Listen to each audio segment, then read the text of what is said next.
21শে April সোমবার কলকাতা হাইকোর্টে এসএসসির মামলার রায় ছিল। সেইখানে কোর্ট পরিষ্কারভাবে জানিয়ে দিয়েছে 25,753 জন শিক্ষকের চাকরি বাতিল।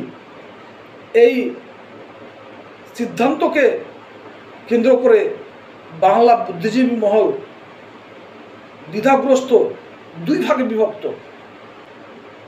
অনেকেই মনে করে দুর্নীতিকে কোনো মতেই প্রশ্রয় দেওয়া যায় না, তবে অনেক বুদ্ধিজীবী এই কথাটাও মনে করে এই 25,753 জন শিক্ষকের অনেকেই তার মেধা সেইখানে সন্দেহের উপর নির্ভর করে 25,753 জনকে একেবারেই বাতিল করে দেওয়া উচিত হবে না।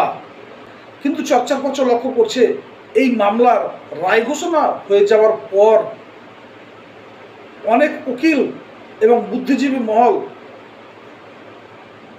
কোর্টের রায়ের পক্ষে দাঁড়ানোর জন্য কিছু যুক্তি খাড়ো করেছেন। যুক্তিগুলি হচ্ছে এই কোর্ট বা সরকার এজেন্সি তৈরি করবে এবং এজেন্সি সমস্ত ডাটাকে পর্যালোচনা করবে। এই পর্যালোচনা করার পর যারা ঘুষ দিয়ে চাকরি নিয়েছে তাদের বাতিল করা হবে, আর যে সমস্ত ছেলে আন্দোলনরত অবস্থায় আছে তাদের মধ্যে যদি কেউ নিজের মেধার মাধ্যমে সেই প্যানেলে ঢুকতে পারে তাহলে ঢুকবে। কিন্তু চর্চার পর্চা এই যুক্তিকে মন গড়া যুক্তি হিসেবেই দেখছে।